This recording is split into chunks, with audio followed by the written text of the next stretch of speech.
And before we do announcements, let's go around the room for introductions, starting with Dorothy.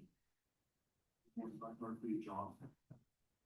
Morning, Scott, some of EVA working administration. Family. Then Chambers, City of Charlottesville. Jen Fleischer, City of Charlottesville. You want to go back? No, yeah, sure. Are you Charlottesville? Open the wrong window. Mike Pruitt, Albemarle County. So, looking at Albemarle County. Christine Jacobs, TJPDC. Brian Clark, PRPD. Katie Miller, PRPD. David Blunt, TJPDC. Oh, Lucinda Shannon, TJPDC. Great, and then before we begin, are there any announcements? I didn't. Please ask everyone to speak up. As I take minutes, it's a little more difficult now that we have more love to hear you. So I know conversationally you can hear one another.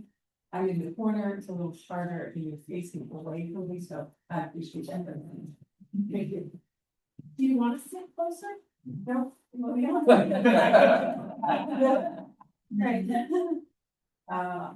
What is it? Yeah. We're introducing ourselves, Carla. Carl Williams, Director of Software Training. Excellent. Great, thanks. And then, is there a motion to accept the agenda? So moved. Accepted. Right, all in favor? Or do we roll call? We could do it either way, I think. All in favor, say aye. Aye. All opposed? Any abstentions? All right. Good. And then we also have to approve the draft part of board meeting minutes from January.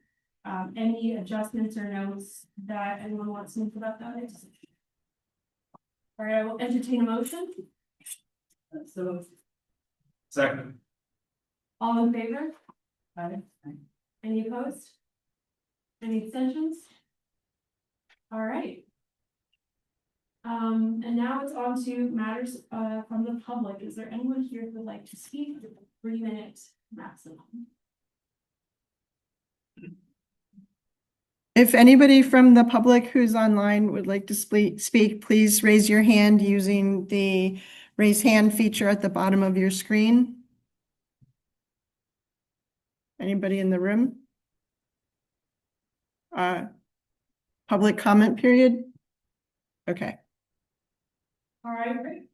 Then we will move on to the regional housing partnership appointment. Lucinda. Yes, so the Regional Housing Partnership has in their charter that they would, in their bylaws, that they have a member, the chair from the Regional Transit Partnership as a member of the Regional Housing Partnership to represent transit. So they asked if somebody from this group would like to take that place, since the Regional Housing Partnership is no longer. I can kick off discussion on this because our county board has already talked about this when we were doing our board appointment. I offhand, I actually don't know how many people that Charlottesville has in the Regional Housing Partnership. So we have one as the main member, and then I'm the alternate. Okay. We have found that since our main is the chair, the alternate is basically not used because the main has always been the chair. And in the past, that was the representatives for the, and frankly, we treated this in the way for Albemarle to have 2 people on the RHP. I think we were hoping to be able to continue to have 2 people on the RHP, but I recognize that maybe y'all have a different opinion on that. So Ned is preparing to roll off the RHP in the near future. And there would be a mid-year appointment to fill that from Albemarle County. And these are the 2 people who are both hoping to serve on the RHP. It would be the county's hope that one of the two of us could be the RTP appointment. But I also recognize that maybe the Charlottesville desire to have 2 people on RHP. The meetings are, from 1 to 3 p.m. I was already planning on attending anyway as an alternate. So I'm. You know, fine staying there in that position, I don't feel I need to double down on that. I'm with you, Simon, yeah. So, yeah, go for it. Okay, So I might well do it now. okay. Would you rather be the person from transit? No, you're fine. Okay. I do have a question Yeah, for staff, how often do we reappoint that role? No, I can get back to you on that. That's, I think, a RHP. thing. And that term limits out. net term lets He out. has stepped down, right? Basically, in the past, I look at when the RTP was formed, and then it just never. Yeah, We revisited it as a question during our board and commission, or not board meeting every year, like it would just pop up. We would acknowledge it was there, and then we would keep it. Yeah, because it's in the bylaws saying that the chair is the appointee, so. Oh. So. it would In the be- RTP bylaws or in our bylaws? And RHP. Our HP bylaws, they said the, our TP chair, but now that we have converted over to Yeah. CARTA, I think it would be okay that it is Yeah. an appointment of this board. And the RHP could always amend their bylaws to say there will be a member appointed by CARTA to serve on the RHP. And the CARTA slash. This body before rep, we're just a normal extra member of RHP, not, even though it was a chair, it was not a. Correct. Correct, you are one of a 21 member Yeah. board, Yes. one of the 21 member boards. So they're rewriting their bylaws anyways, so we can, change it. Okay. This afternoon was gonna be the first RHP meeting that I was gonna sit in on, so it is kind of weird to do this. before that. Yeah. Yeah. Alex, you're awesome. Okay, do we need a motion on this? We don't. Yeah, Okay. Any other discussion, any other comments? All right, do we have a motion on this? That's what I'd like to do. I move that we appoint Mike Pruitt as the Regional Housing Partnership appointment. Second. All in favor? Aye. I think that was everybody. All right. Done. I'll see you at 1. Wonderful. Um, Let's go crowd down for a red trip. and then, we have, moving on to our legislative update from Mr. Love. All right, thank you, Madam Chair.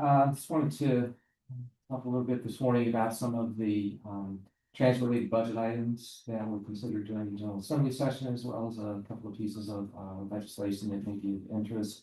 You're probably aware the General Assembly adjourned March 14th. They didn't get finished. Still have this little thing called the next 2-year budget. That is a long way from being formed. The hang up is not over how much money to appropriate for this, that, or the other thing. It's how much money are we going to have to appropriate, and that's due to a big gap between the House and the Senate in terms of the resources that they are recognizing as being available.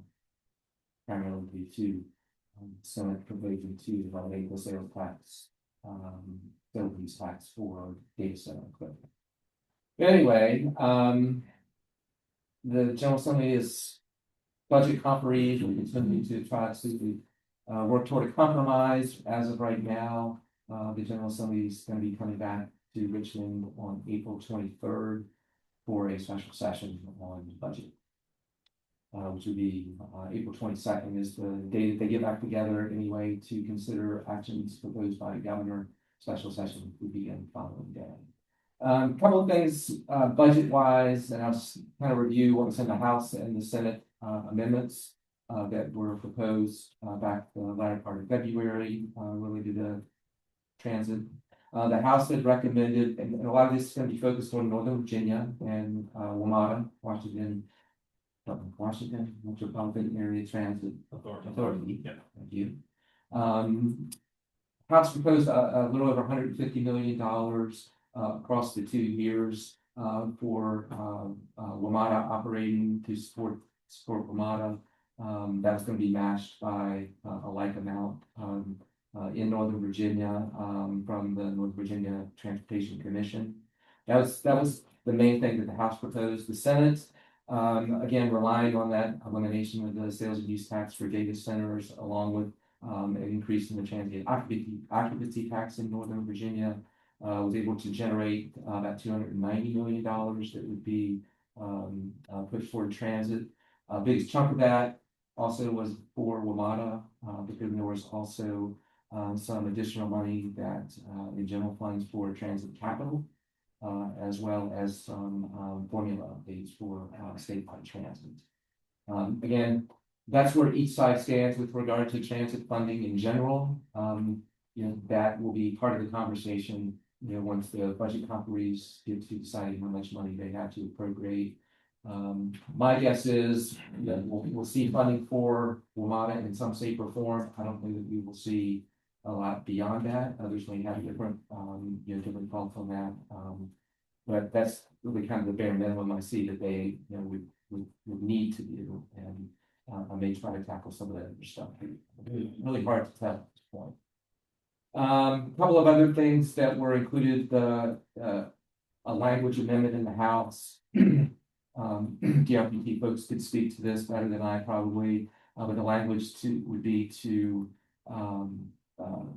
provide authority for DRPT to use reserves from the Mass Transit Fund in order to provide short-term loans to transit entities to backstop 5310 and 5311 funds if there was a delay in those fundings due to activities at the federal level, related to shutdown, etc. And then both plans with the House and the Senate versions of the budget contained language that would for DRPT to conduct a statewide review related to funding opportunities for transit-oriented development around existing and proposed transit and rail stations. And that would include an analysis of potential barriers to housing production and economic development. As you know, there's a lot of focus during the session, both from the new administration as well as from leadership in the General Assembly on affordability broadly. Housing was one of the key components of that in terms of where they were trying to address housing, of course, also tied into people being able to have access to public transportation. That's where we are on the budget. Again, in general, 30,000 foot view. Glad to take any questions on that maybe before I mention any legislative bill thing. And before we open up to everybody questions, can you just remind us of the key dates to look out for that you mentioned at the beginning? Yes. General Assembly's reconvened session when they will return to consider amendments and vetoes proposed by the governor on Wednesday, April 22nd. And then Thursday, April 23rd, they will actually convene in special session. Hard to tell at this point. It may depend on where the budget conferees are in their work. If that work is still ongoing, it may be that the General Assembly comes in on that Thursday and reconvenes, and then everybody gets sent back home, with the exception of the conferees who will continue to work. So we will be certainly active through the spring of years. Thank you. Any questions about the first part? All right. A couple of bills. There were companion bills in the House and the Senate that would have addressed transit funding.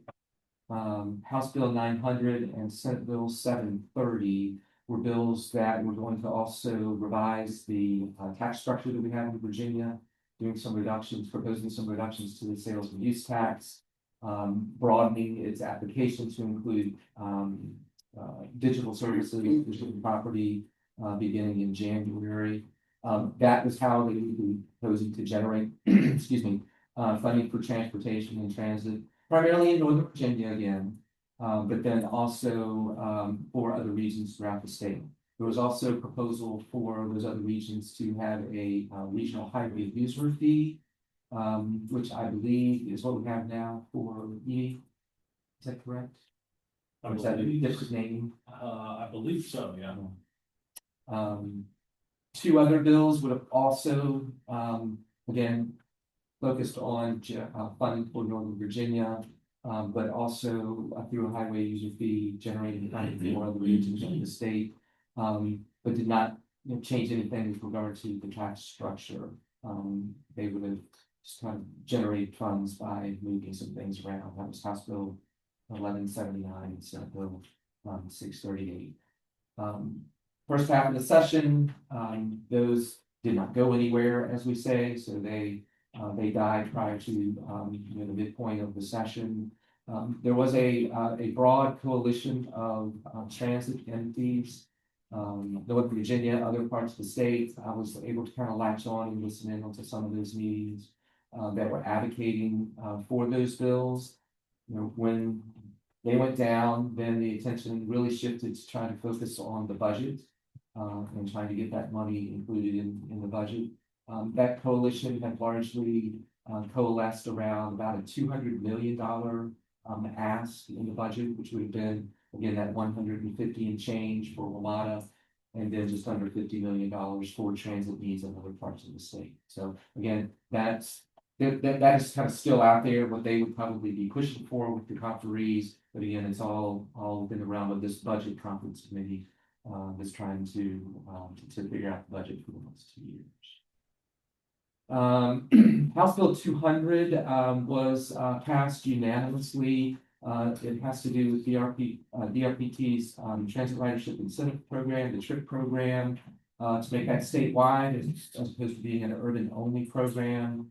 And I thank Grant, he gave me some good analysis of that legislation as it was coming through. But I think just in short, designed to provide some more flexibility both the CTV and DRPT in being able to distribute TRIP funding. Again, that passed unanimously. House Bill 564, Senate Bill 583 would allow localities to authorize the use of bus obstruction monitoring systems by public transit agencies in order to enforce any local ordinances that you may have related to parking, stopping, and standing in bus stop zones or in lanes that are reserved for transit. Interestingly, that passed the House very easily, but was a narrow vote in the Senate, but it did pass. And both those two bills I mentioned are now before the government for consideration. And then the last pair of bills I'll mention, House Bill 547, Senate Bill 731. It's a bill we had seen, I know at least in 2025, if we saw it the last 2 years, passed the General Assembly, but then was vetoed by then Governor Youngkin.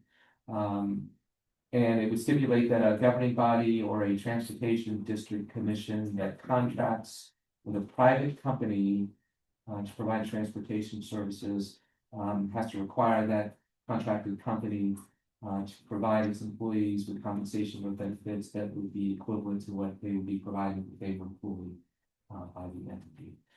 Those passed in the House and Senate on a party line vote, as they've done again at least last year, and they are before the government. That is all I have. Again, glad to take any questions on both parts of the presentation or anything else you may have. Anyone have questions? All right, thanks so much. Yeah, sure. Before we move on to the transit prioritization study, I realized I made a little mistake and we need to introduce the people behind it. You like to start and then go. Hi, I'm Jennifer Roll. I'm Director of Rail and Transit with our King K. All this stuff. So thanks. So Mecklenburg Transit City. Anya Schwarzenegger, planning manager for Albemarle County. Jessica Dimick, Principal Transportation Planner for Albemarle County. Brian Davidson, Department of Finance and Budget, Albemarle County. Gretchen Thomas, PJTDC, main attendance. Great, thank you, I'm sorry. And now we will move on to the transit prioritization study.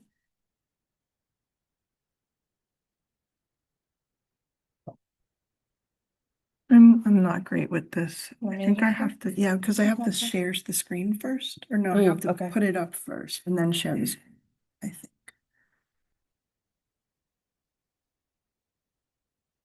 There, okay, it's on here now. It's right up there. Yeah, So but now you've got to figure out how to figure it. Sorry, technology is not my strong thing. hold on, let me get it. Good morning. I am gonna, while Lucinda's pulling that up, I do have two colleagues that are on Zoom with us today as well. We're really fortunate on our team for this study that we have Emma Stockton and Scott Boone from Cambridge Systematics as part of the team. But Cambridge has done a lot of prioritization work nationwide, but particularly in Virginia. So if you've heard Smart Scale, if you've heard DRPT Merit, they were on the consultant team for the development of both of those prioritization methodologies. So we're able to, with their help, to lean into things that are already out there to support this. So I'll do today's presentation, but if we have hard questions, I'm going to be asking Emma to jump in and help me. I'm not sure how to get rid of that.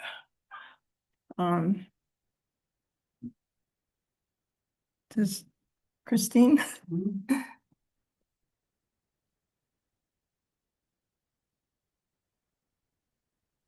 Same thing, is it? Yeah.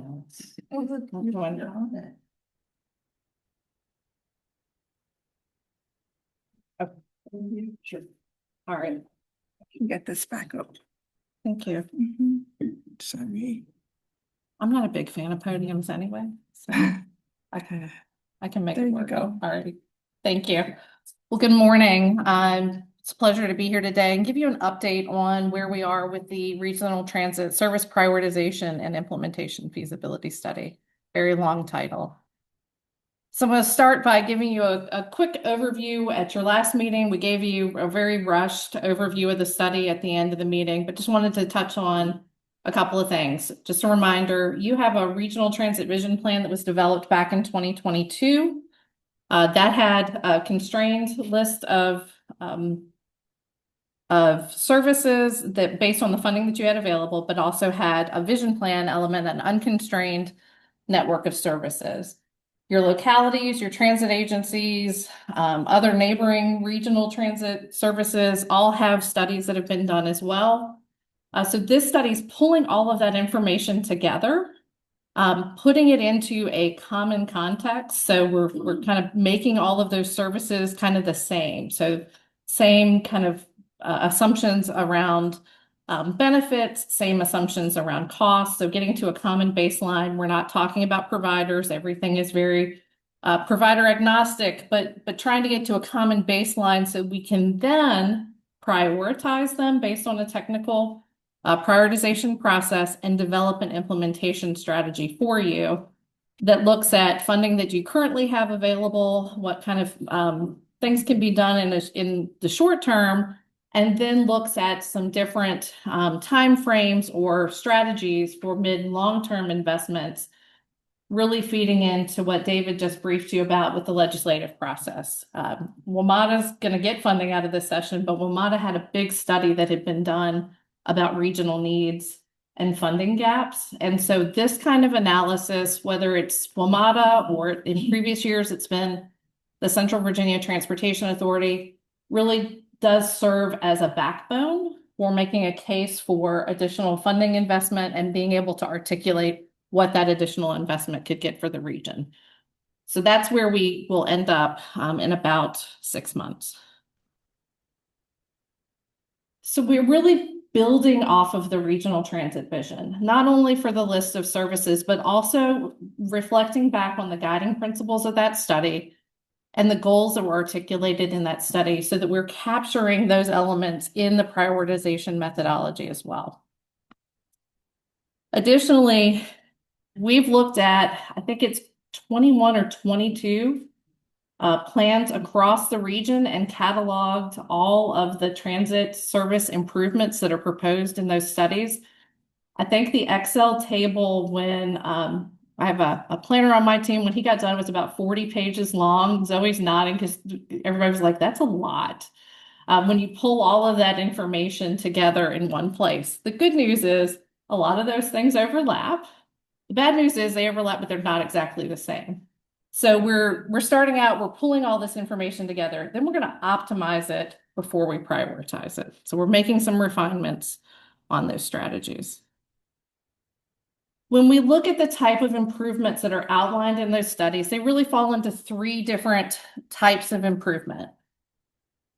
Probably the biggest bucket or category is expanded route coverage. So that is new routes, extensions of existing routes, realignments of existing routes, introduction of high capacity transit, bus rapid transit, or and also introduction and continuation of microtransit. So that's kind of the biggest category.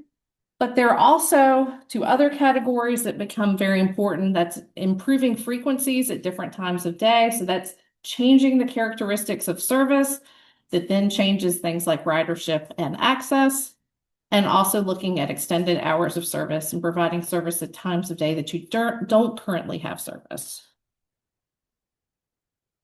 So as we got started, one of the things that we wanted to do right out of the gate is really engage key stakeholders, get input and feedback as we started to think about prioritization. So we started by meeting with several groups, and I would say in some small like focus group type settings. So we started with a small focus group with county staff. We did something similar with city staff. And then the third one was more of a regional group with the PDC staff and with Jaunt. We talked about what's important. Is it coverage? Is it ridership? What resonates? What do you want to see as reflected as most important in the implementation strategy? We took what we heard in those 3 small groups, refined our approach a little bit, and then we met with a broader set of stakeholders that included DRPT. We included school transportation representatives from both the city and the county, UVA, the Charlottesville Area Alliance, and the Piedmont Environmental Council to broaden that net, get some different perspectives, and to continue to refine what that prioritization strategy could look like. So coming out of those discussions, the top priorities that we heard was the importance of growing ridership. Ridership is important for a lot of reasons. That's the backbone of the service. We're helping meet those travel needs, but ridership is also how a lot of funding that comes to the region is determined. So the more riders you have, the more funding that you get in terms of a federal formula and state formula.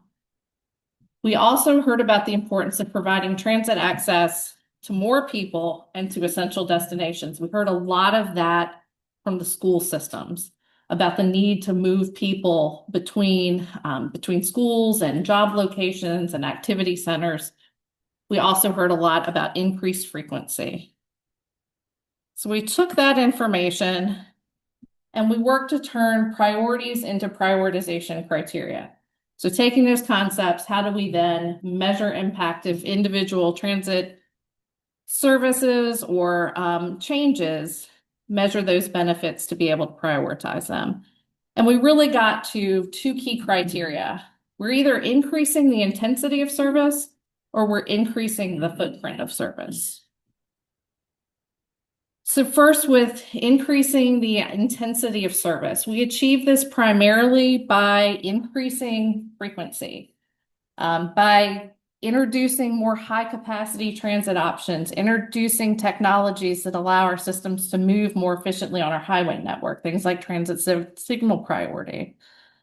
It does include a focus on serving communities that rely on transit. Again, we're trying to tie back to those goals from the Regional Transit Vision Plan, providing convenient alternatives in congested areas and providing service that is better than hourly in outer areas where that's possible. As we look to increase intensity, increasing intensity is more likely to increase our ridership because you're more frequent, you're more regular. It is driving that increase in ridership when you look at experience and at research. The second criteria that we're looking at is increasing our footprint.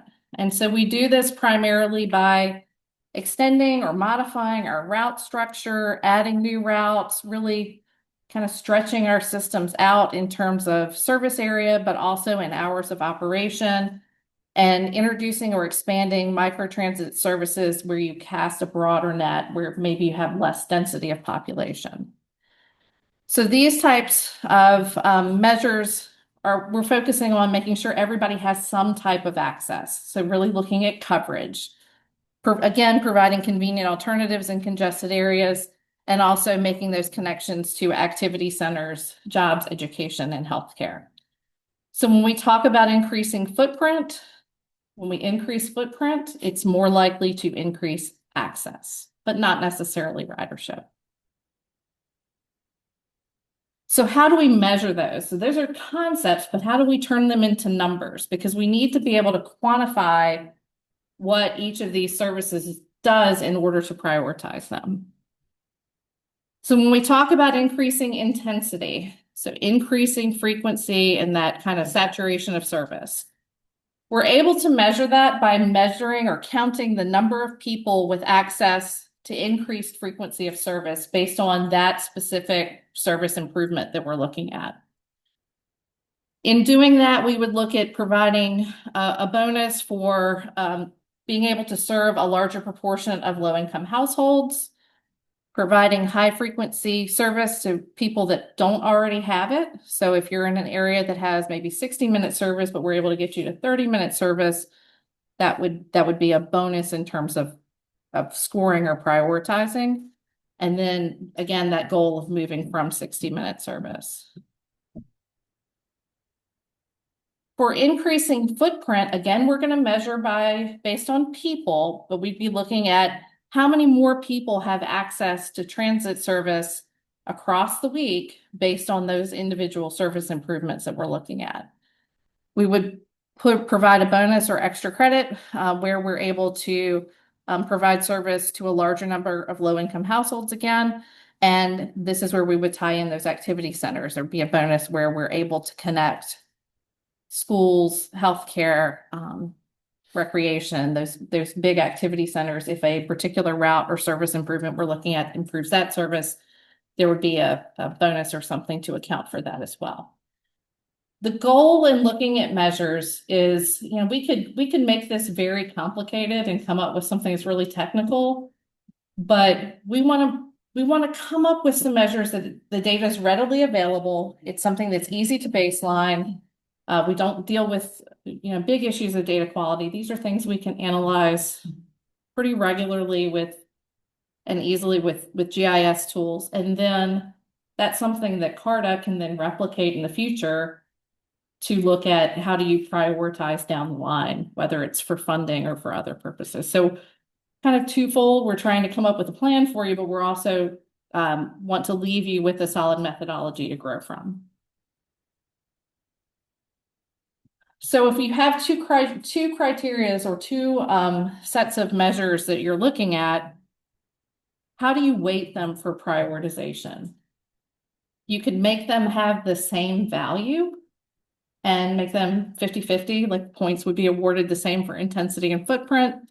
But based on what we heard from stakeholders, the emphasis on ridership, what we are recommending is a 60-40 split. So a slightly heavier weight towards intensity, but not leaving behind the need to expand coverage as well.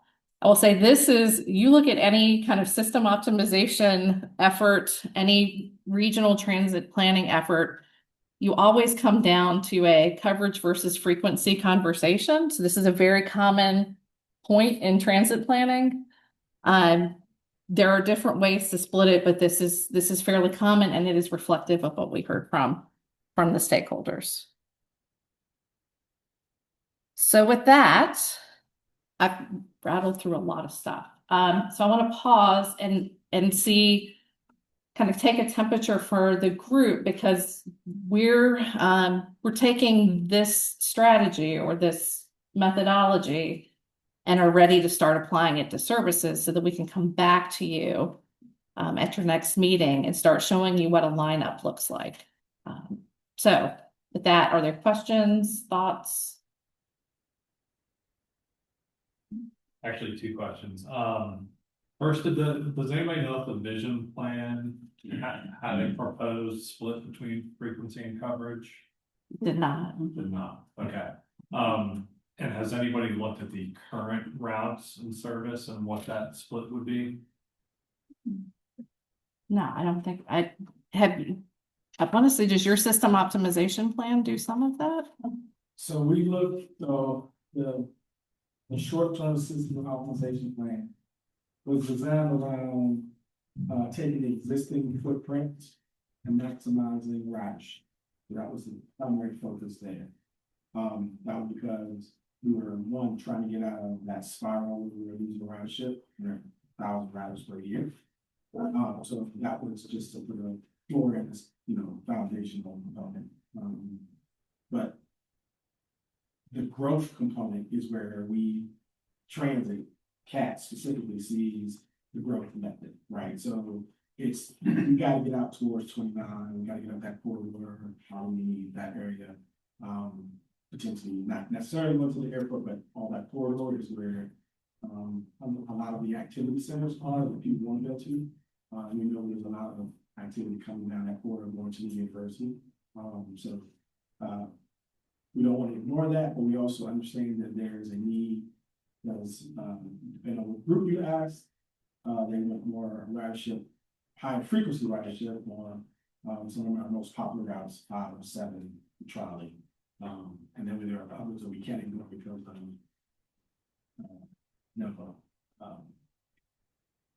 transit dependent ridership characteristics on other routes. So we've had this conversation a lot.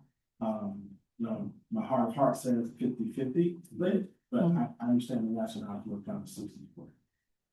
And so again, that's something that we can run at 60-40 and we can easily pivot if it's not, if a list doesn't come out kind of reflecting what you think your regional values are. Grant, to your point, I think when we pulled the project list together, it's probably pretty evenly split around frequency enhancements and expansion. It's very long. I would think that our region benefits planning in the way we are designed. It benefits transit planning. And it's naturally inclined toward an intensity focused design just because we're, at least in the county, we're very intentional about there are places we have people, there are places we don't. Even if we did happen to have in the middle of the Whitehall district, not impose a disproportionate concentration of people as a matter of policy, we would not deploy transit to that area because we say very prescriptively, this is where development is and this is where development is.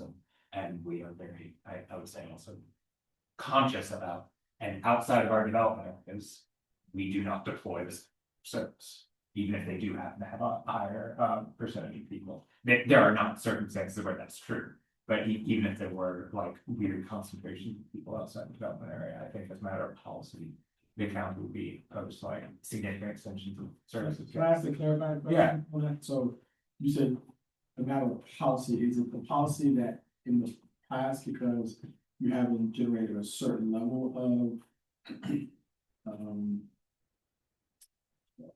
people in a certain corridor that you don't want to deploy transit? Because I think even in the rural model, where you have a concentration of people, you want to potentially lighten the load of the traffic or congestion where you can get to the shoes and provide kind of that connection to get them to whether it's a healthcare issue, or grocery shopping, even as I age in place and even in the rural section, at some point in time, I think there will be a need for transit. So has there been any discussions about that on the county side? I would say our rural urban divide, I feel like this doesn't always get communicated to our neighbors in the city very clearly. But is as much a cost saving consideration as anything else.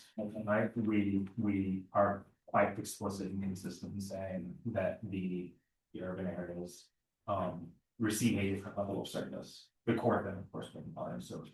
But that extends to, we are never going to try and build sidewalks in rural area. And we are not, it would never even cross our minds to extend microcap, for example, to a part of the rural area, even though there are certainly people who would want it extended to parts of the rural area.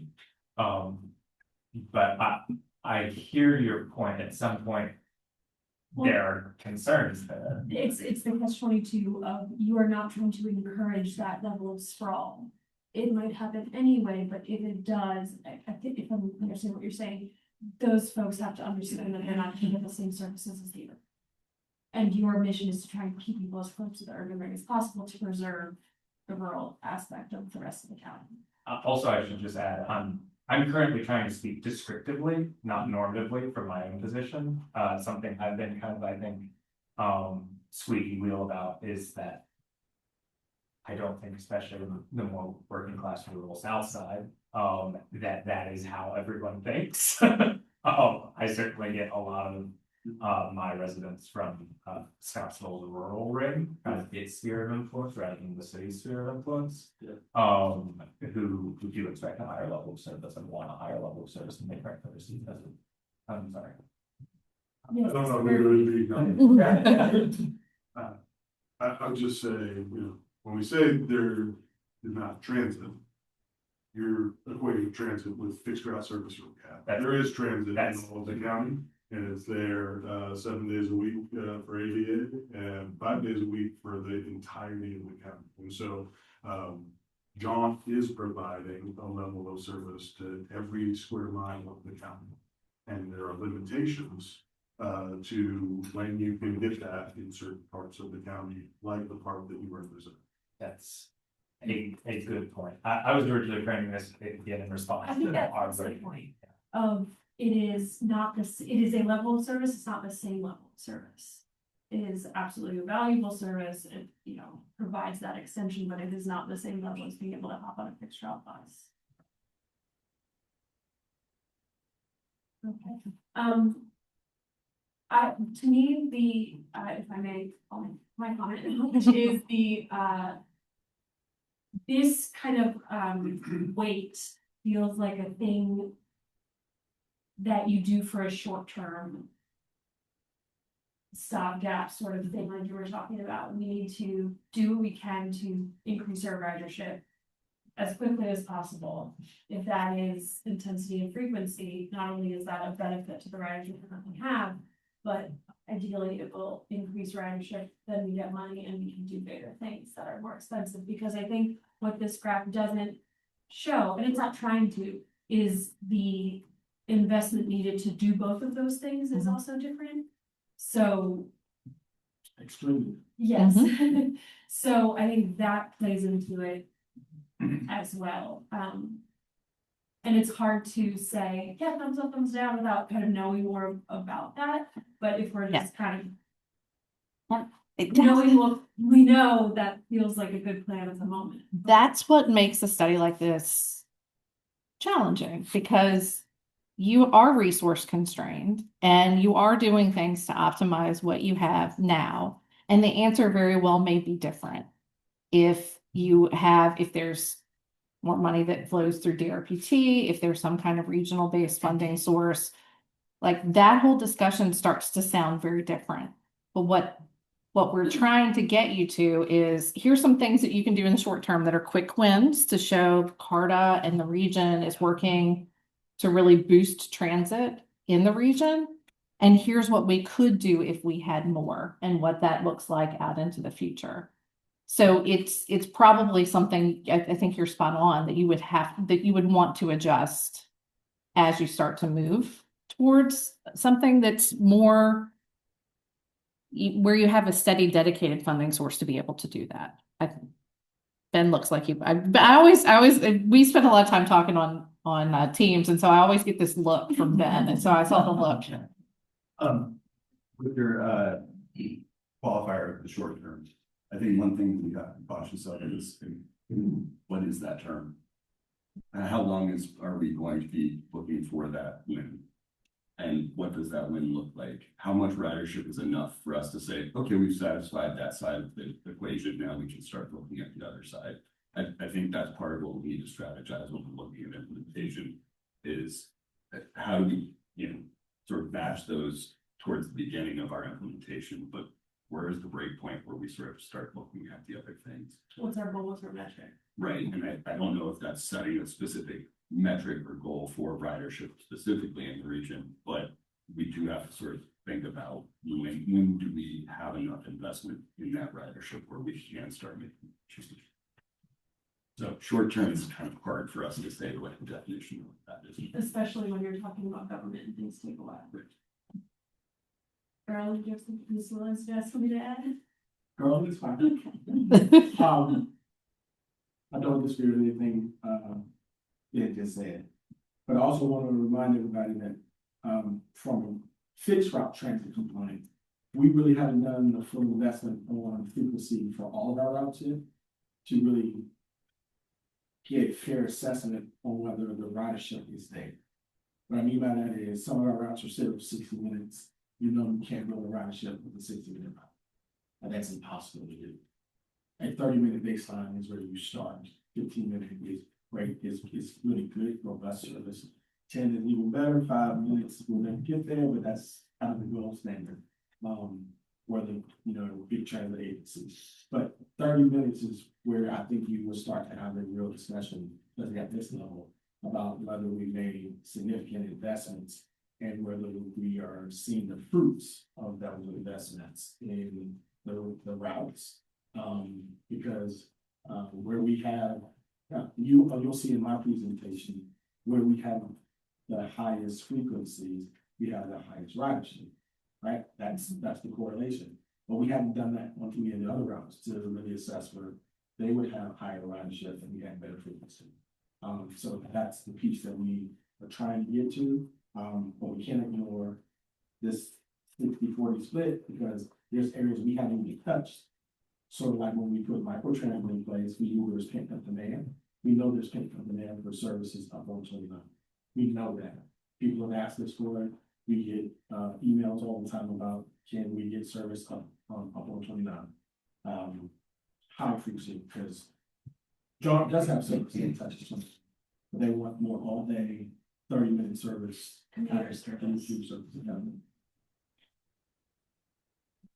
I started my. Service is what they have. Yeah. And I will say, I started my career in long range planning, and there's a reason transit planning is done in shorter increments because things change and you have to be able to adapt. And so, to Garland's point, I think there's a logic that's already built in that we do this every 5. I'm looking at Grant, but it's like every 4 or 5. There you go. Because these kinds of conditions change. And so, again, wanting to go back to like the purpose of this study, and then also as a side note, being able to give you something that's a little more evergreen, that's the kind of thing that it's a pretty easy adjustment in a methodology.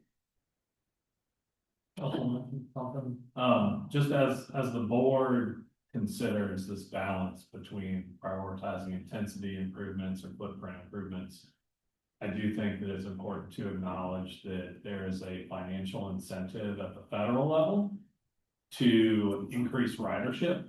I know Jen's been looking at this with Garland very closely, is that CAT specifically is considered a small urban agency for 5307 funding, which is the federal urban transportation funding.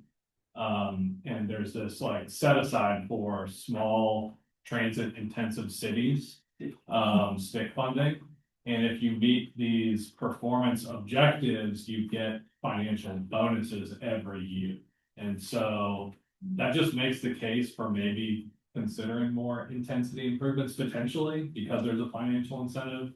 And then on the state side, our formula is changing, but currently it does favor agencies that perform better, have higher ridership. So just keep that in mind as you kind of consider this balance, is that there is a financial incentive to put more on the ridership side.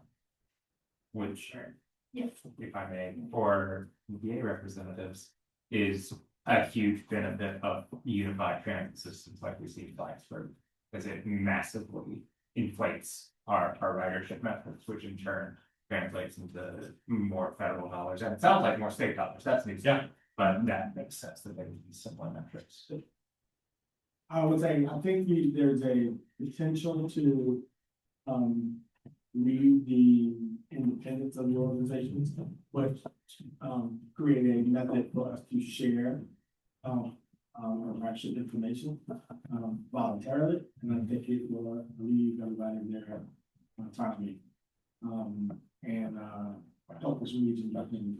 So we're actually looking at that. I actually have the same fund looking at a possibility of trying to figure out how to get that done. We're getting close. I'm on the same fence like that. Love to hear it. Well, I'm not sure that's where we. I'm not sure. But There is definitely a space where you combine numbers and it has real tangible financial benefits for the region, not specifically for CAT, but the federal funds are allocated or portioned to the region. The state funds are apportioned by system, but the federal funds are apportioned to the region. So if there is definitely, to your point, a high benefit in working collaboratively, at a minimum on the data front. I have a question. Yes. I have two questions actually. The, why not 70-30? I'm not sure that, you know, So it's a balancing act. No, do I really want to answer it? Not really. It's a balancing act because as much as we heard about ridership, we also heard about the importance of connecting activity centers, and you need the coverage aspect to do that. That was particularly important in talking to, I'm looking at Tanya, talking with school folks, you know, having access, transit access in areas that don't have transit access now. So 70-30 is a little too far first iteration, but I think we can get 70-30, maybe second or third iteration, because this method will change.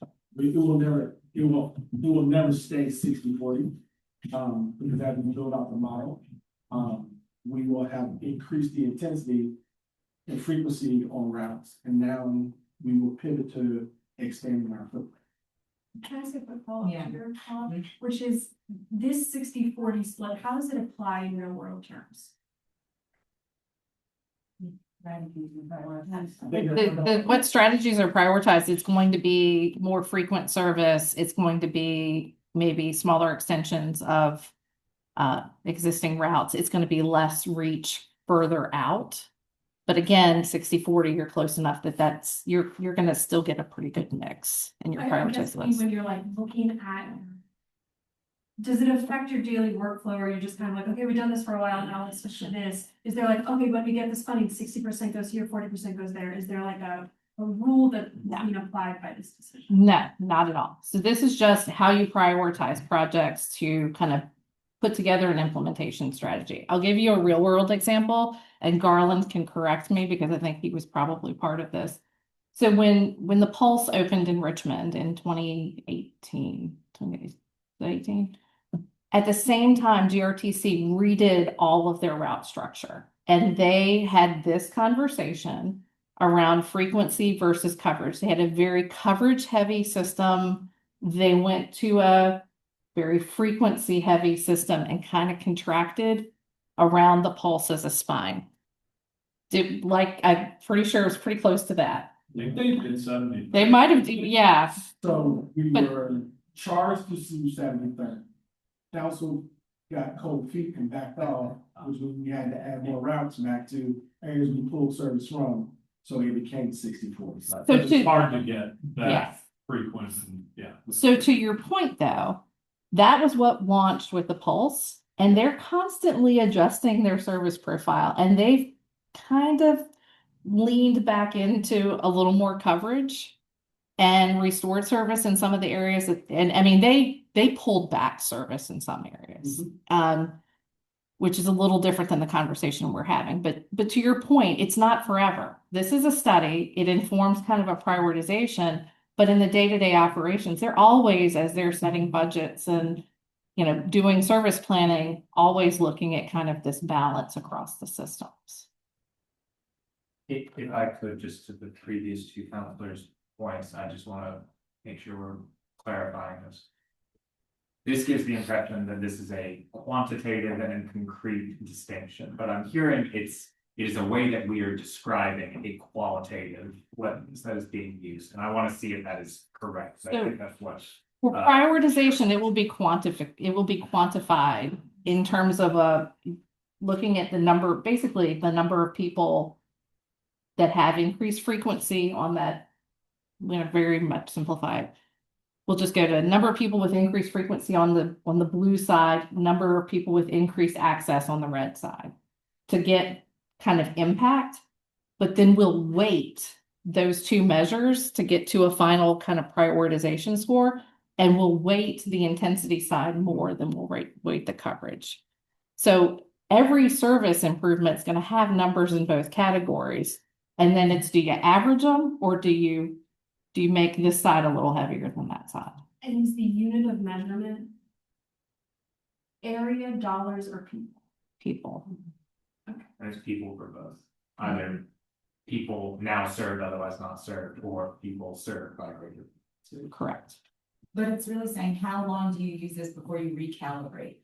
Because if we went bold and said 70-30, because it gives us the cash to then really expand access shortly thereafter, if we made a tiny runway of using this methodology to inform all of our prioritization and said, okay, we've hit that benchmark within this time frame, let's recalibrate back to 60-40.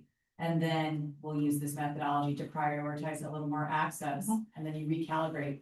I mean, we're constantly, we would be moving the seesaw or no? So let me caution everyone from a guy who had it within GRTC changes at FTA. When you talk as a board about making a decision to change a model where you have transit service today and you pull service from them, be careful about being sued for disenfranchising an area that has service. It doesn't matter whether it was terrible service or not. You pull the service from them, and you're going to potentially, well, in Richmond, you would be getting sued from whether it was League of Women Voters, or NAACP, or any other group that would come up and aid the group that wanted to challenge the service planning that GRTC did. So I'm just saying, you gotta be careful about the balance. I know everybody, it's great to try to put all your eggs in one basket to get that money, but you can't leave people stranded when they've had service before. Because the moment you do that, now you're gonna get the FTA will force you to put it back and potentially put it back at a higher level of service. So be careful about you lose control of your system. That has happened to systems. It almost happened to GRTC. We were very close. We had to defend everything we did from the pulse to all of the redesign. And I physically went to the FTA once and on 2 or 3 calls trying to defend what we were doing to make sure that we were okay making those changes. So be very careful about that. And I appreciate you saying that, and I think that well, let me ask my second question, then I'll come back to that. Yeah. My second question was, it seems like when you were talking about, you were envisioning transit as CAT, but really John CAT, UTS, and microcat. And schools, you said, I can't imagine that the schools.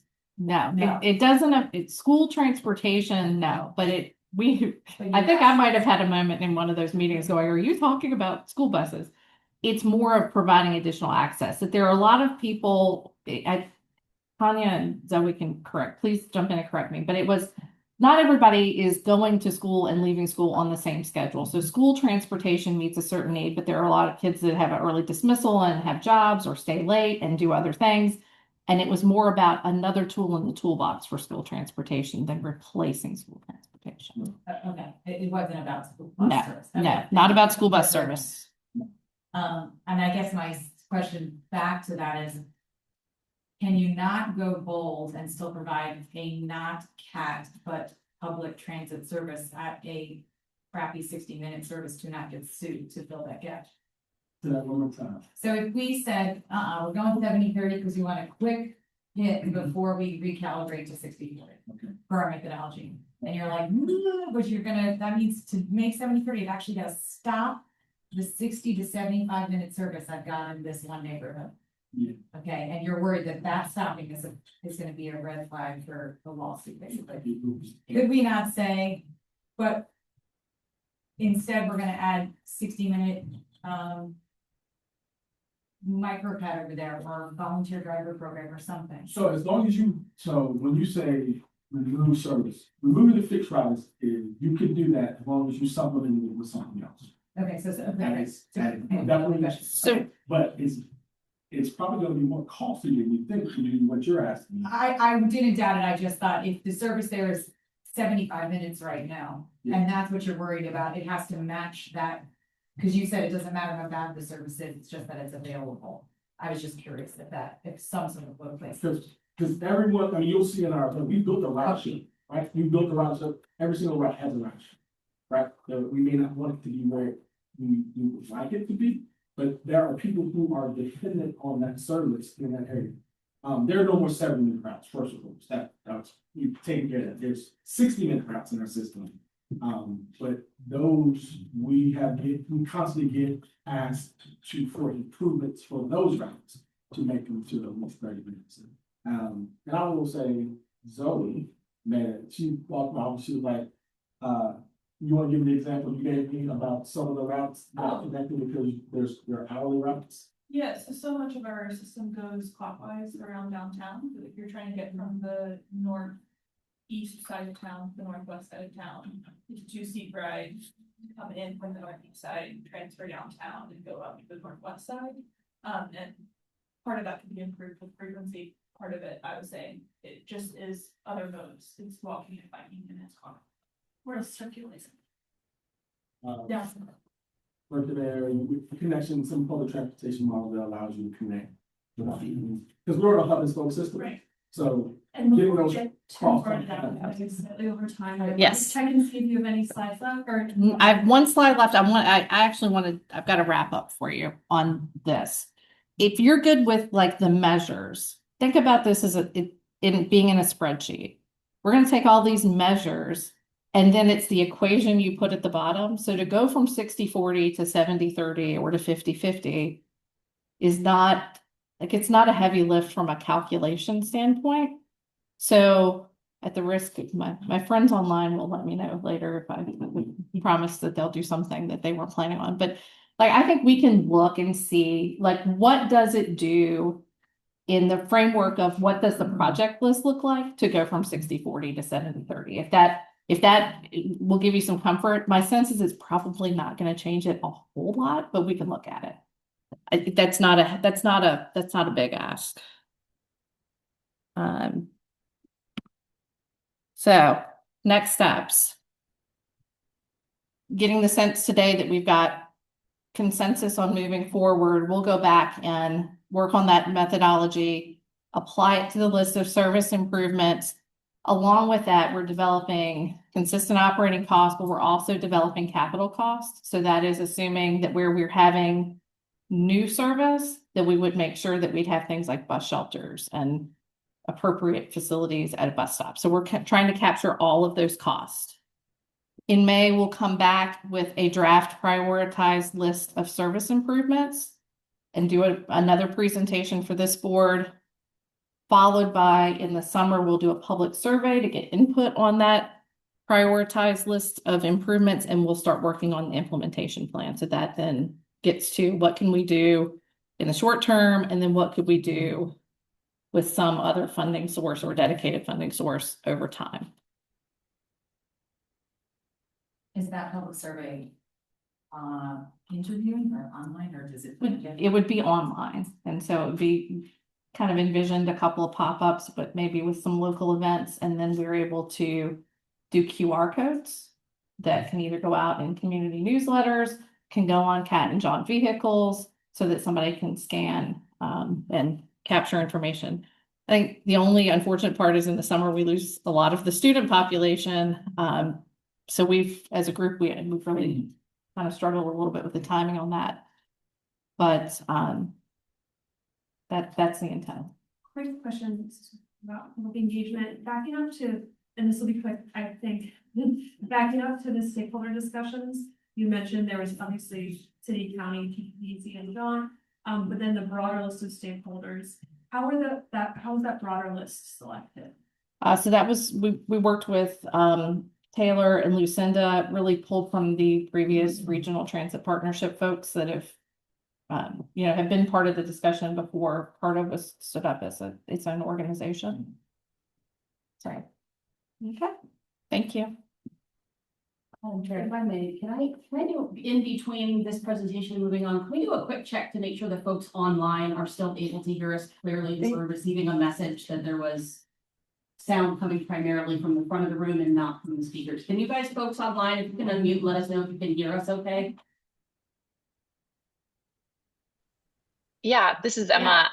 I can hear the front of the room clearer. It's a little muffled in the back, but somewhat understandable.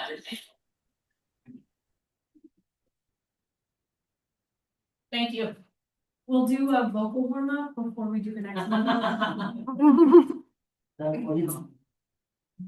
These are microphones. Oh. Yeah, we have external mics, so they should be coming. What the hell is that? That's that's our speaker and the camera. This is your microphone. Oh, I thought I was talking to this guy. Oh, R2D2 skinnier. To the bloated. So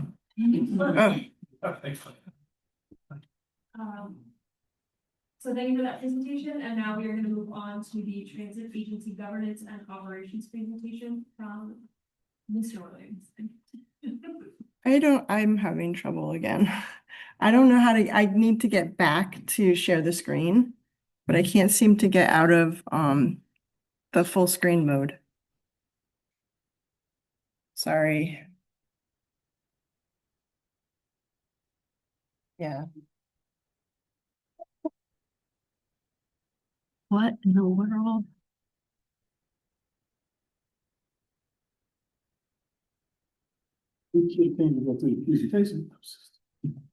Yeah, fascinating. It won't let us back out. Share my screen here. Maybe that might be the easy way to do it. Look at that.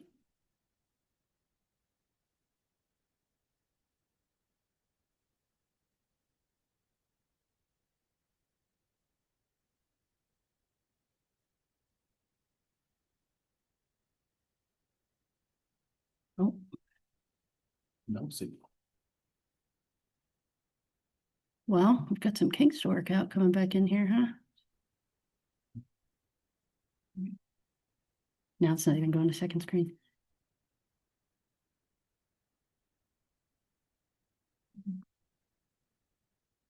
Noxious. Yeah, it won't show up here. All right, I've got it. Did you get it? Yeah. Sorry about that, folks. We're gonna have to figure out, you just use this arrow right here. Back and forth. All right. Technology is wonderful until it's not. Oh, now there's nothing there. Christine? I'm sorry. You're sharing it with Zoom?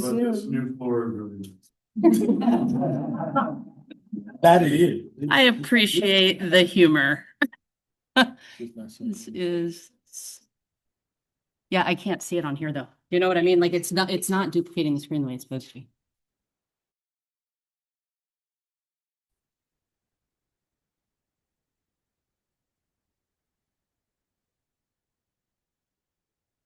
Are you able to share that up here if I plug you in? And then Garland, if you will just say to her, please advance the slide. Yeah, like this is. Yeah. And this is a brand new computer, so that's fun. Thank you, Lucinda. I'm sorry about that. Let me see if I can troubleshoot this one. This is our newest computer. There we go. I think she's got it on.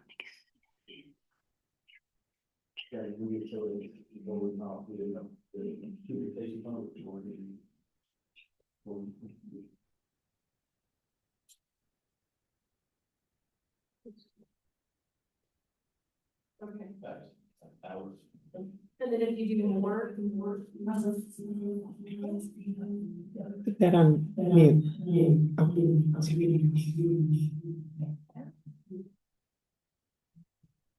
Oh, you're not their computer. Oh.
This one was frozen, so. All right. Go. Test. Can they hear us now? Can they hear us now? Or was it just me? Yes. It's not you. Yes, us. I can hear you all now. It was muted. Okay. I can. Perfect. Great, thanks. All right. So Charlottesville Transit System, 1975 to 2010. 2010, it became what we know today as Charlottesville Area Transit. I'm going to go through a little history about kind of some of the major milestones in the system. 1975, started off as CTS. City took over the school bus system in 1985. 1999, the free trolley came with the connection between downtown and the university. 2007, UTS and the city basically created an agreement to allow ridership agreement between the university and CAT to allow for their students and faculty to use the system. Also, the transit center was constructed, which was a major milestone for us, getting us a transit hub transfer center. CTS was renamed to CAT in 2010. We bought our first hybrid buses in 2011. We were really bleeding edge there, not cutting edge. That was first generation hybrid buses. 2020, we moved to a zero fare system. We haven't not returned from that was COVID. 2023, introduced microtransit, one of the fastest growing microtransit products in the Commonwealth. 2024, we became unionized.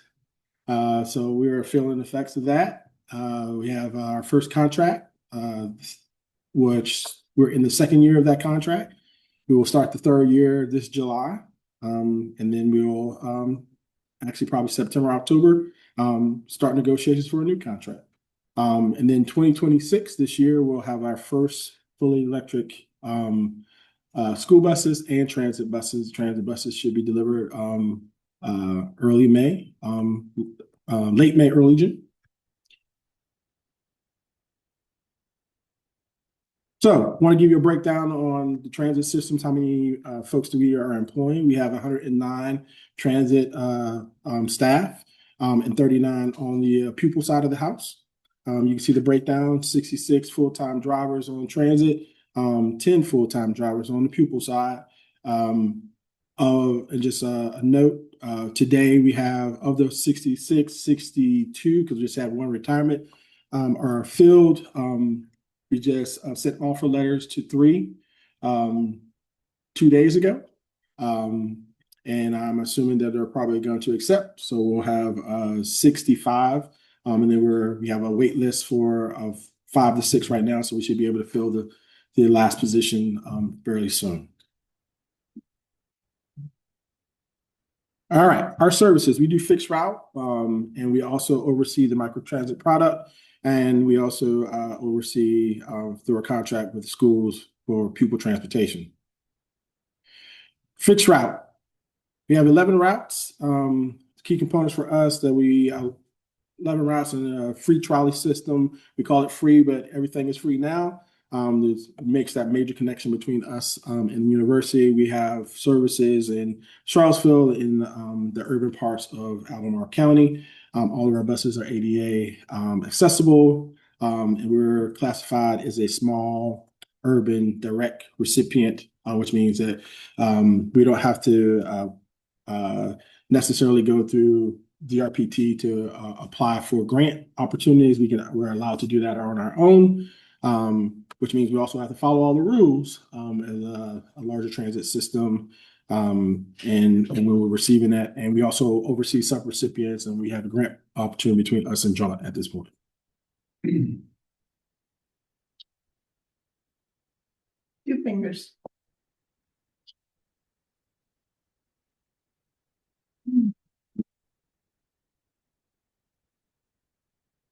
Trying. 1. Wow. All right. Help. 1. There we go. I can't. I just moved my hand. That's all I did. Yes, please. Thank you. So you need to go forward, right? Oh, Yeah. So yeah, it's not you. Oh. 1 more.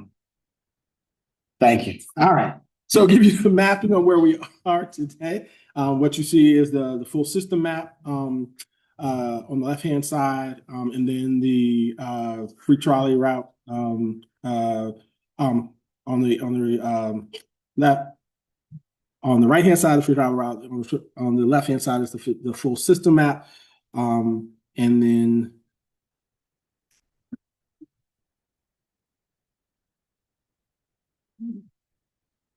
well, I want to just do that. There we go. All right, three-year fixed route ridership. I wanted to highlight the fact that when I first got here, our ridership model was declining. In COVID period of time, FY20, our number had dropped to roughly around 600,000 riders. Just a little over 600,000 riders. We've been steadily climbing out of that. We're not back to full strength. We were about 1.9, 1.7, 1.8 the 3 years before declining ridership before COVID hit. So we're steadily starting to increase, and you can see in our next slide. Can you do the next one before I mess this up? Yeah, there we go. So we got the 5 to 7 in the trolley, which basically accounts for 53% of our total ridership. That's on a weekday, and then 55%. Those 3 routes on Saturday. If you look at the frequency on these, the 5 and 7 are our highest frequency routes on the trolley. Also, the ridership on the 7 is the highest. If you can see, the ridership is basically 1,400 per weekday, a little over 1,100 on a Saturday, which averages out to about 23.6 riders per revenue hour. And 13.4 on the 5 per revenue hour. For a total ridership on a daily basis of 5,279. Decent numbers. We can do better than that. We're striving to get our numbers up. Right. So CAT fleet breakdown. Wanted to show you how we have been using the federal money to buy vehicles. So right now in our system, 33 of our vehicles are diesel. We had 10 hybrid vehicles in our system. We have been able to retire 7 of them. So we only have 3 today, and then we have 2 electric buses that are on their way. So that break down to 29, not of the 33 diesel vehicles, 9 of them are 29 footers and 23 of them are 35 footers. We also have 4 trolleys. We have 7 body on chassis. Those are smaller vehicles. Then we have 7 support vehicles. Question. Yep. The buses that we retired, were those part of the first batch in 2011? We bought them all in 2011. Okay, Yes. and we haven't bought any since. Any hybrids? No, we have not. Okay, even though, so you said bleeding edge as there, we know technology improves. Is that since they're most likely better now, is that something we're looking into? So when we did the alternative fuel study, what was put on the table was the full transition, removing diesel as an option, period. So if we wanted to revisit that, it is actually very possible. That is a decision that council would have to make. We'd have to increase our funding to do so, and have a discussion with DRPT in the next funding cycle, not this funding cycle. We're outside of that window. So this would be a 28 request, not a 27 request. And if that is something that council would like, how early would you need to know in order to? Now. Okay. Grant? Yeah. Doing better. Okay, well, we need one more Yes. to call. Well, I get your point. Yeah, so if you wanted to, so really what I'm saying now is because the funding decisions, we have a model that we actually tell them how many vehicles we're gonna buy. Depending on what type of vehicle, it changes their funding request because a regular diesel vehicle used to be $580,000 for us. It's now $740,000, and that is a significant increase in 1 year. We don't know what that number is going to be next year, but we do know that the hybrid models used to be about $100,000 difference. They are now almost equivalent to the fully battery electric ones. So it's really no difference in the amount of money we're spending. It's about $100,000 less than what we would be paying for a battery electric vehicle. So you're really not saving anything there, and it's costing potentially the state and us a lot more but money. it does have the liability advantages over pure EV. Yes, so there's, I think we need more BEVs to maintain our schedule. That is correct. Hybrids would kind of bridge that. hybrids could bridge that gap. We still have hybrids in our system today. There's still the challenges. So we're gonna build out the facilities. We just need to, we're trying to focus in on whether we're building out facilities for battery electric or hydrogen, or now if we're going to be the hybrid model, then that potentially changes the model because you will set up the mechanic shop for a diesel shop different than you set it up for battery electric or hydrogen. So we do need to have those decisions as we move forward, and that changes the calculus and it changes the profile of what we will be building out when we build a new facility. So those decisions need to be made pretty soon. Yeah. Next one. Yeah. All right. Microcat, one of my favorite subjects. Great study that was done by this body in conjunction with the county. The product is wonderful. We've had a lot of folks ask us how we've done it. A lot of blood, sweat, and tears, right? But I would say, can you go to the next slide? It's app-based, and one of the things that we'll talk about in the next couple of slides is that there's two corridors that we basically focus in on: 29 corridor and the Pantops corridor. Service is out on the 29 corridor. There were made adjustments from the original footprint. It does hit the airport. It does bring in the school, which was also something not in the original footprint, but working with VIA was a great partner. They made the adjustments. It didn't actually cost the county any more money, which was awesome in the footprint model. So one of the things people always ask is that how are people using the system? Provides you with two heat maps, origins and destination. The blue and the origin, you can see that it's pretty services are being asked all over the place. There's not really one major focus area, as you can see. It's pretty well spread out, which is great. That means people are using the services to get to where they wanted to do. In the original model, it was contemplated that you were not going to be able to go between the two zones. That was one of the first things, even before we launched the service, we were able to accomplish that and go between. And you can see because of that, there's activity from Pantops all the way out to the airport and in all points in between. So next one. And the ridership is increasing pretty dramatically. That 24,000 that was at the bottom there, almost 25,000. Our numbers start because of when we launched the service, it's November. And then the 12 months period of time. If you're looking at November of last year, 2025, there was about 11,027 requests for that month. If you look at comparable January, as the numbers go up, the numbers continue to increase about requests.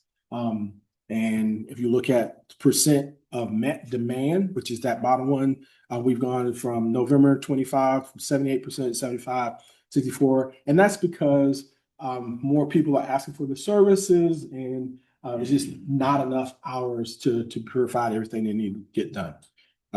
You had a question? Oh, okay. Great. Ridership. I'm almost there. So, ridership numbers are increasing pretty great. People rate the system 4.9 out of 5, 4.2 passengers per revenue hour, which is great numbers. You can see the ridership model continue there. Yep. You can see average weekly requests is over 3,000 now. The met demand is about 75%. Average wait time is 23 minutes now, and the total cost is about almost 1.3, 1.275. Wanted to show you this is just how you access our information, whether it's through our website, Spot, Google Maps. On the micro cat side of the house is the app, phone, or website. You can go to the next slide, and then we'll talk a little bit about schools. There's going to be a quick couple of slides just showing you since 85. We've had our breakdown, and the assets are actually belong to the city. So the vehicles the city owns, we buy them on the school's behalf. I'm going to slide through that because most people are not really interested in the school's part today. It's 40 vehicles, 7 passenger vans, 2 wheelchair accessible vans, and then we only have really 2 staff vehicles in the system. Next slide. I'm going to go to upcoming projects. This is one of the things that my colleagues did in their presentations. Everybody's aware of the feasibility study, this site evaluation and transition study that CAT completed with help from Kimberly Horn.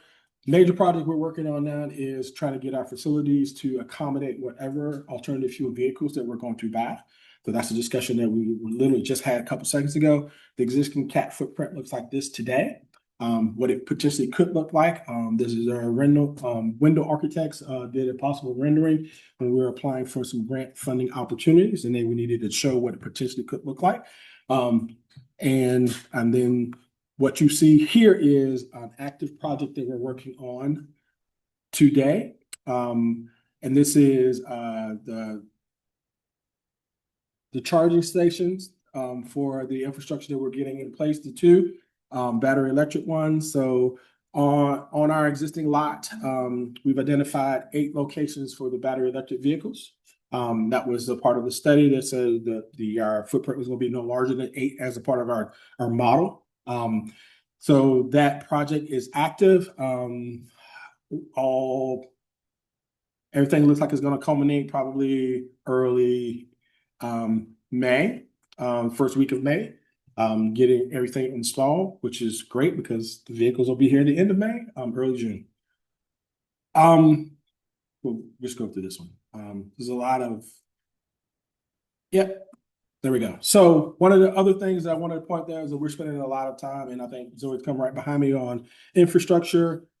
Just want to give you a flavor for the cost model in our product. It can be very small, like just a footprint for a landing pad, just some concrete work, something that could cost us as little as $15,000.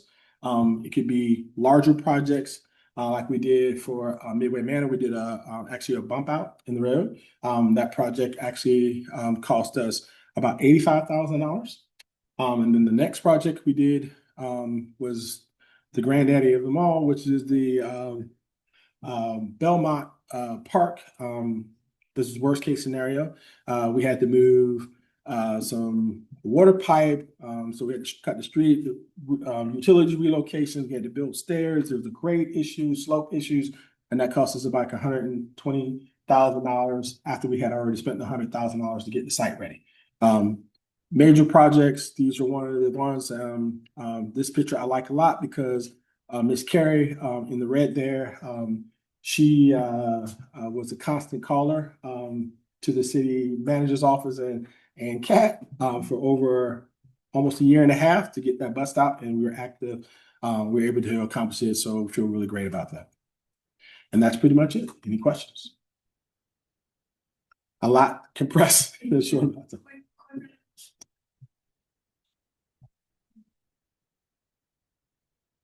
How is maintenance handled for your school bus transportation? City fleet, not CAT. Okay. City fleet. We were very careful to make sure we keep those 2. Sure, yeah. All right. Thank you. Sure.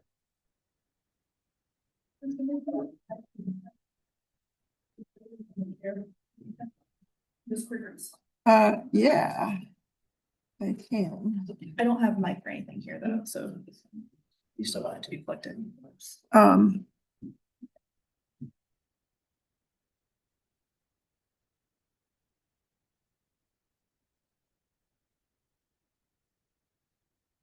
Oh, sorry.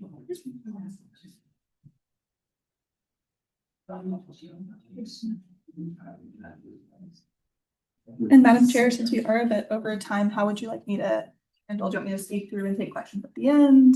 Yeah, let's save questions at the end. Okay. And you might trim a little bit from our round table. Take a minute off of those presentations.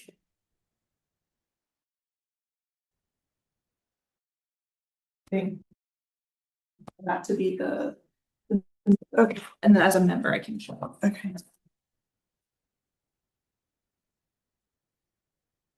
Did you get a? Yes, I can show up. Okay.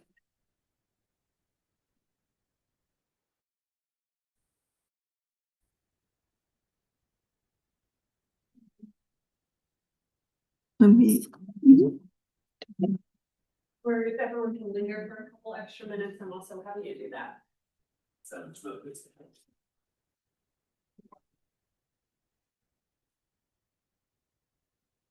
All right, hi folks. So we spent a lot of the last couple of minutes talking about frequency and service, and this presentation is more on the capital side of things, where passengers are moving from being pedestrians or in a different mode onto the bus to show up in our ridership numbers. So over the last since last May, we've been talking about bus stops, including an inventory of CAT. When I showed up, we didn't have a way to know from my desk as a transit planner what's on the ground across the system. So this was really an initiative to be able to reference any given stop in our system from a desktop, and also to begin to think about what our criteria are for new amenities when we are upgrading stops or talking about new stops. So today, one of the foundations of those goals and scopes started with ADA compliance. In 2024, there was a revision of the federal level technical requirements for ADA accessibility at bus stops, which means that now if we touch a bus stop with an upgrade in any manner, we also have to bring it up to ADA compliance if it's not already ADA compliant. So understanding clearly whether our bus stops are currently ADA compliant is an important step in understanding where we can put additional amenities at a lower cost and where it's going to be a larger project that requires concrete for. We also want to think about ridership experience, and that's where we wanted to record status quo of amenities present at stops. Those are including shelters, benches, trash, lighting, and a few others. And then in that system-wide assessment, we wanted to make sure we're capturing county and city jurisdictions and shared stops with other routes, other folks, John, UTS. So to start the inventory, we already had a data layer from 2023. The city had an ADA transition plan surveyor come out, PIM. They did capture bus stops as part of the other ADA stuff that they were capturing. And that was a point in time accuracy to 2023. So when I picked that up in 2025, there were several bus stops that had had changes made in the previous 2 years. So 2025 inventory fieldwork was really to bring that up to standard in 2025. And then looking at 2026 and beyond, we are discussing the procedural data management of how we will keep that accurate as we put resources into upgrading stops, creating new stops, or there's damage coming from outside car accidents and things like that at stops, so that we make sure it maintains accuracy and we can still reference it as needed. So when we talk about data collected, I'm out there in my vest. This is what I'm looking at the bus stop. You might see a bench and a shelter. I'd answer yes, no, whether we have those. We may or may not have lighting at stops. I'm actually looking at the ground material of what passengers are standing on when they're waiting for the bus and what they're loading from. The condition of the bus stop sign, whether there's a bus stop ID and what condition it's in. That's the unique 5-digit code that riders can use to access real-time arrival of buses to their stop. So we have a phone number that they can call, a place that they can text. It's also the number that our systems use in GTFS to show real-time arrival in the app. And if you're on the web, that number is going to show up. In the app, it doesn't show up, but on the web version of ETA Spot, it does. We may or may not have trash cans. It's actually a pretty contentious amenity. And then we have some other design elements, including the ADA compliance of the landing pad itself. Connectivity from that landing pad to the pedestrian access route is another PROAG requirement. We might also look at curb management, like interaction with bike lane, whether there's adjacent parking or sufficient no parking signs so the bus can actually serve the stop. And where that bus is pausing when they're serving the stop. Are they in a travel lane and is the only lane going that direction? Is it a bus only lane that they're pulling over into and having to merge back into traffic? Those are other things we wanted to understand at a glance. So quick reminder, system overview. Garland already went over this. We have 12 fixed routes. We have 316 bus stops, 317 once the Verve construction is completed. There's one that's currently closed there. 44 of those stops have shelters. That's something that we actually already knew as of the 2023 report. Everything else you'll see in this presentation is new information from the report in the last year. So one of those things being the maintenance of bus stop IDs. Those are those unique identification numbers. Within our system, we had 47 missing and 9 damage, and that is something that we have internal capacity to update. Our maintenance staff are able to reattach those to signs, and we're able to print those in-house. So that's one of the first steps that we can address coming out of this inventory, is going ahead and getting this in place so that any rider at any stop in the system can know where they are and can be able to use it as a reference for real-time arrival. We can also talk about highest amenity. So at those 44 stops that have shelters, that's the biggest, best thing that we've got out there. We have a further 58 stops that have a full-size bench that CAT's provided at that location. A further 33 stops that have a non-CAT bench that we wouldn't replace if it were damaged. It might be a wood bench, it might be a private entity's bench that's a different style than we use, or a small sim 2-seater bench that is a CAT bench. We also have 148, the majority of our system, that are just a sign on a sidewalk on the side of the road, which is still a step above those 33 stops that we have, which are waiting area in grass or roadside without pedestrian access route. And that gets us to our 316 total. We also have a couple of layers of ADA accessibility that I'll go through briefly. Stick with me. This is just for the landing pad. So there are a couple criteria specific to the landing pad, whether that's ADA accessible. 33 of our stops are. There are 11 that have changed since PIM's survey that we would need an additional surveyor. I don't have that capacity to look at the slope and grade of those stops in order to determine if they're ADA accessible. But other than that measurement, they are meeting standards for ADA accessibility. And then 272 where they have one or more criteria that they're not meeting for ADA accessibility. In a lot of cases, that's the depth needed for a landing pad. You need an 8-foot depth. So if you've got a sidewalk, you're not getting that 8-foot depth. In addition to the landing pad, there are separate criteria for a shelter. Of our 44 shelters, 30 are ADA accessible, with 14 having an issue, which may be access to the pedestrian access route from the shelter itself, or lack of clear space inside of the shelter for a wheelchair to stay. And then when you kind of layer those two Venn diagrams over each other, the whole system ADA accessibility is the 31 that are, 11 that we need a survey for that slope grade, and then 204 where we could see some improvements. Another fun amenity to talk about that actually came up a lot more than I anticipated when I started this project is trash cans, because trash cans are an amenity that require more regular maintenance than any other thing that we could put out on the street. So we need to have somebody serving those trash cans. This inventory is the first step in understanding exactly which stops have that resource available to them. The next step is who's serving those, because I actually don't know. If I stand here today, I can't tell you. It might be UVA, it might be CAT hustlers in some small cases, it might be city public service. It might be a private entity that has a trash can near enough to a bus stop that we're counting it as a bus stop trash can, but where they serve it on their own grounds. 72 locations that we're going to track that down. Now, when we talk about amenities and criteria, we're speaking both about new stops and about upgrades. So on the left here, you'll see the new proposed 2A, 2B route. On the southbound side of Avon, we currently have no stops. So that's a number of new stops that we've been discussing, a separate project that I've been working on. And those stops have no existing ridership. So when we talk about criteria, they may need a bit of a different framework for how we consider what amenities to put in place. Then when we're talking about upgrading existing stops, which you see on the right side, where we have years of data about ridership, about frequency, things like that, what routes are already serving them. I'll actually provide an update that I heard yesterday that the 3 stops on Commonwealth are currently under construction as of Monday. So that's the county working on those and collaborating with CAT. Okay, so when we talk about amenities criteria, we're talking about shelter, bench, trash can, lighting, and then kind of some things that should be the baseline for all stops. The shelter is the only amenity that we currently have an existing standard set. That's in the TSP service design standards. And it says that in the city, if there's more than 50 average daily boardings, you should probably try to put a shelter there. And in the county, if there's more than 35 average daily boardings, we should try to put a shelter there. That's still constrained by right of way and grade and slope and all those things that Garland mentioned with Belmont Park. But that's kind of the standard of where we'd like to see it. We could also extrapolate a ridership standard and apply it for benches. We've looked at benchmarks of other systems like GRTC and see like about 7 average daily boardings as being a standard for having a bench. And again, size bench and where it's located in relation to the stop is going to be contingent on site restrictions like right of way. In the city, that's going to be a big challenge for us, especially, and in the county, it's going to come into play with VDOT permits. For trash cans, like I mentioned earlier, it's really contingent on jurisdiction and maintenance agreement between those different folks who might be servicing them. I just had a conversation about the Commonwealth ones and said we need to figure out who's going to serve them if we're putting trash cans in on those stops. For CAT lighting, what we have available to us internally really is just lighting of the bus stop sign. It's not solid lighting of the stop itself and illuminating the riders. So one of the recommendations coming out of this project is that we do an additional project to do a more holistic lighting review of transportation sites in the city and county with our respective public works and VDOT. And then at all stops, we could expect to see signage indicating a bus stop ID. We can talk about showing routes served, Potentially whether the stop is a snow route, we had this experience back in February where a lot of our routes weren't able to be cleared, so we had priority routes that were served earlier in the snow removal process. Access to a system map or how to access real-time information and other information online.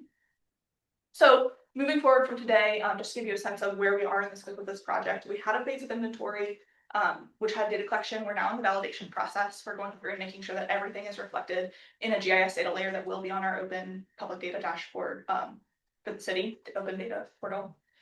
We're also simultaneously talking about amenities, including this CARTA presentation, where we're open to feedback from you all and guidance there, which we'll use to develop our guidelines. We'll then combine the inventory and the criteria to create a recommendation of prioritized upgrades and to program those for both upgrading existing stops and to incorporate in our design and construction of new stops. And then the additional things that have kind of been illuminated through this process are needing to develop a process to filter additional requests that come through. So requests for bus upgrades in the city and in the county go through different processes. And we're looking to kind of formalize that and make it clear to people who have an inquiry what they need to go through. There are also inquiries about additional amenities. Early on in this process, I got a question from our own Parks and Rec department about where we should place trees around the campus in the city. That's something that we don't know. We don't have a standard for it. Requests for new bus stops, and then also trying to sync that programming of the amenities that we say we want to prioritize and put in with other projects like streetscape designs, repavings, and VDOT projects when we're already breaking ground. And these are some of the questions that might come up in that process to filter. Is it in your county? Are we requiring some construction work because we have to bring standards up to ADA requirements? And is there sufficient right of way to do that? When we talk about bus stop signage, here are a couple examples from other systems where we are looking at route information. They actually have Braille bus stop information and stop IDs shown in a slightly different way than CAT system does. We could also consider snow route, real-time arrival, and system information shown. And then the holistic lighting assessment that I mentioned in an earlier slide with Public Works and VDOT could be an additional future project. Right? Questions? Before we move on to questions, because this is great, I know we're a chatty bunch, and through no fault of anybody, we got a little behind the schedule.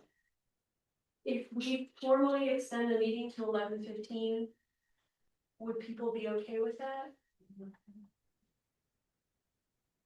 Is that possible? Is that not? I personally have to go, but it's fine because it's recorded and I can always go back. It's fine. The room's open. Are there any objections? Anybody got to run off? I'm having my advisory committee meeting at 11:30, so maybe if I could be the first. If you could do the first one. Birthday. Okay, do we need to formally have a vote to extend, or is that just? We don't need a vote. Okay, great. I'm still very sorry, guys. Little reading clarification. Thank you so much for all of that info. There is an appendix slide in the note. Do we want to get that? Just if the question came up, I had visuals for the difference between what a shelter looks like and what a sim bench, because often something that. Okay. Cool. Thank you. I appreciate that. All right, we'll start with questions. Who'd like to go first? I have a couple. One, are there, I don't know who has control over this, but the types of benches? Is there any possibility that you can get benches that don't have the little sort of rude intrusions? So Garland may know something from before my time. For the shelter, all of the benches that are compatible with the shelter are the unbacked ones, and I think that they do all have those handles in the middle. But I would be looking to put in backed benches where there's not a shelter back to anything. You don't want the one in the middle of the shelter? No, I think they're anti-homeless benches, and so I'd love to see that. They are anti-homeless and by design, they're actually, the companies actually put that bar in there. It used to be called a bum bum. That's what it was called a long time ago. But now it's just called, they phrase it now as a true, you know. But you know, so different design standards. Some shelters only have leaning bars. We could go to that now, but then you don't have places for folks to sit. So there's all sorts of things that we can do. It's just a matter of preference and cost.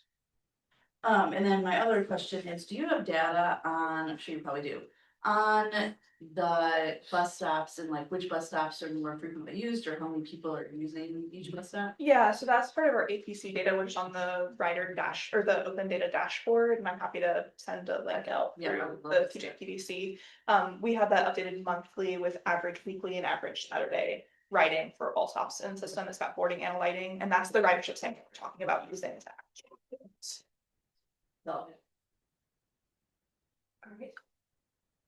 Mr. Strike? More of a comment. Well, actually, you might have already looked at this, but specifically regarding ADA accessibility. I'd be interested in seeing like coordinating with Mike and his team, like you have what bus stops are not ADA accessible.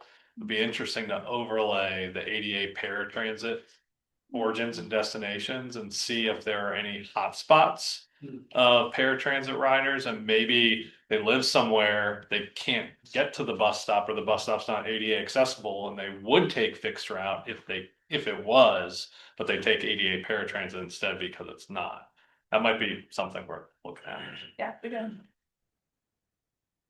How do we prioritize what to do? For like are you gonna put the light, the sign, the ADA, the thing, and do it bus stop by bus stop, or how will we track how this is going? Yeah, I think the existing condition is very ad hoc. So it's very much, there's been a request on the stop or there's an existing project. The county came to me a couple weeks ago about a project that they're doing and there's a bus stop near it. So can we go ahead and upgrade the bus stop while we're at it? That's a little bit of the programming order of things. I think is if we can sync it with other projects, especially if it can increase our capacity. We only have one project manager who does bus stops and we'll also be working on this giant maintenance facility project. So as much as we can streamline that and make it easier to do more. In terms of which other stops we'd start with, we already have several programs, so we're going to continue to follow through on those. And then the addition of the amenity criteria with the stops that say they have more than 7 daily boardings, actually boardings, and they don't currently have a bench, and they have clear right of way that we could add a bench and we could add the necessary ADA depth to have the landing pad. That would be one that we go ahead. It's just a matter of getting the funding programmed into it in the next couple of years. But the major point is, Zoe doesn't remember which I, Oh, and the bus pad, landing pad is the critical component. Can't do any other stuff until you get that on this. And is there existing sidewalk? Like you saw, there's 160 stops that already have sidewalk where we just need to add the depth. Yep. There's a further 33 where there's not even a pedestrian access route. So it's not just a matter of putting a landing pad in, we'd also have to have a crosswalk or some other connection to an existing route in order to do anything there. So the difficulty here, what I'm trying to display in this presentation is that it's not a matter of putting a bench in where there's not a bench. It's also needing to at least meet the ADA requirements in addition to any other amenities that we want to put in. So a little bit of that prioritization is going to be an analysis of how difficult it is and if there are any other projects we can synergize with to provide that in order to get to a level of amenities. And when we're already doing work, let's put in as much as we can. So some of them may not be able to be touched because you can't get them, got this on other piece yet, right? So until you do a other project, you can't put something in to the ADA standard and then not meet the ADA standard. That would influence the prioritization. And then once this is in for the ones that are shared amongst us, the trash can made me think of this. It's not just managing the trash can, who manages the whole stop? Scott and Allison and I have started those conversations, and I meant to say as part of this presentation, I now have a list of shared bus stops that I can get back to you with, and we can update our shared documentation and have a conversation about, where in some cases I think UTS has the ability to move faster on some of those construction projects, especially around grounds. Whereas there are some UTS stops that are on city or city streets. Yeah, a great example would be Central Grounds Garage right on Emmett Street across from the Contemplative Commons. We just put in a shelter there with bench. I think the bench is in now, but I mean that's a John Connect Route 7 and UTS route. So it's a perfect shared, and I believe we pretty much say no, that's ours. I think. And I may need to update this like that, so we may have an additional. I was thinking even along the lines of you had said you receive all this information for more amenities. I'm assuming a lot from riders as well. Like if a light goes out at that stop, how does the rider know as well once you make those decisions? So including that in it. Great.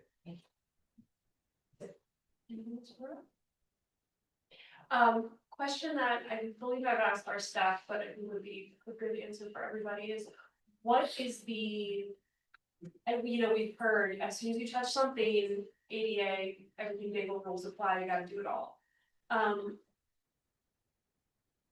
Is there a level of improvement that does count before the something, like adding a sign? Yeah. So signage, What can we do before we get to that? yeah, I can find the exact language and again, share that out via, it was the same data dashboard. I don't have it off the top of my head, but I believe that signage is not included in that amenity improvement, but a bench would be. Yes. Yes, we're good at that, yes. But like lighting would scale. Okay. Yes, you're really constrained to repairing or replacing what's there. So if you're designating a bus stop with a sign, it's a defective sign, you're replacing that sign, you're totally fine. You're going in and you're adding something new, that's when you start triggering requirement to fix all the other issues while you're there. Or like if you're replacing a bench, it has to be the exact same bench. It has to be patched. And your bench. Okay, not necessarily the exact same bench. Okay. Okay. Any other questions? All right, thank you so much.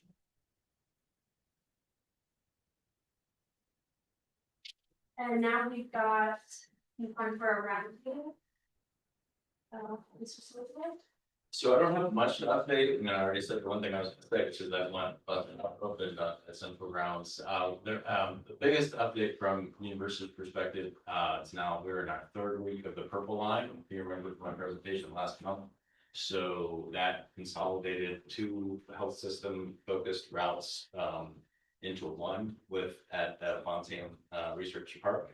And actually, there's another good example of a new bus stop because 2 new shelters. That was part of the capital project of all the renovations there. But all of those cost figures that you guys just recently shared, I would say that one is probably, it's kind of hard to pull out the costs, but that is probably about $100,000 for the sidewalk, the benches, there's 2 shelters, 2 trash cans, signs, benches, and sign. That's accessible. So that was probably about the cost of that. But the purple line has been up and running. We're in the 3rd week of it. So that is the first time we've done pretty extensive service down Fontaine. So it's up and running. Any questions for me? And of course, if you remember also from my presentation, I think by the next meeting, we'll be in our recess mode because we kind of really slowed down between May and August. So we're obviously about a little over halfway through the spring semester. Turning or burning. The other update is we are doing our passenger survey. That is kicking off on Monday. So we mostly do that through QR codes on our vehicles. Hey, see that. We email to those who are UVA affiliated, but for anyone else that's just on a bus, they'll see a QR code.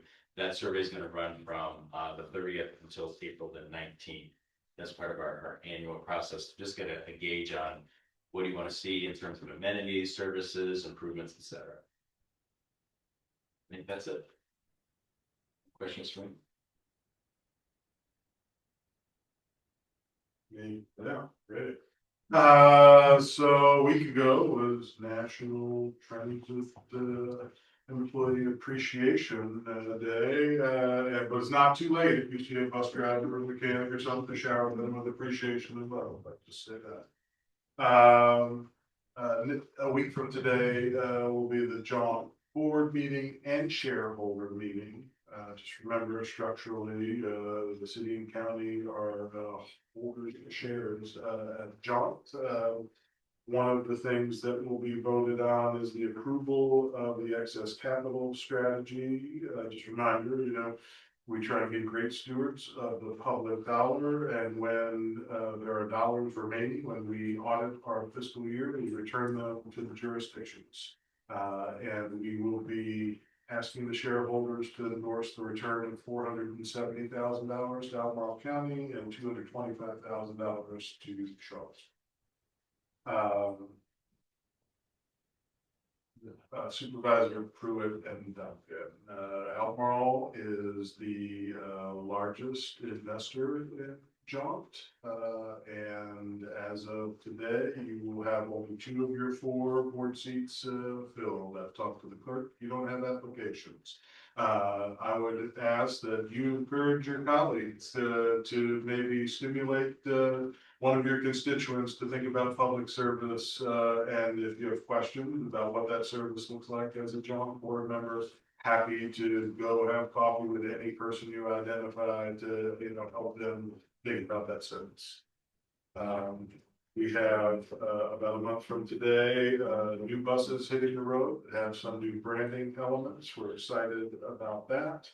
On April 14th, we will start our pilot in Greene County, where we will implement a microtransit model, and we will do all of the scheduling for ADA riders in Charlottesville and Albemarle on that platform as well, but have not yet provided access to the app.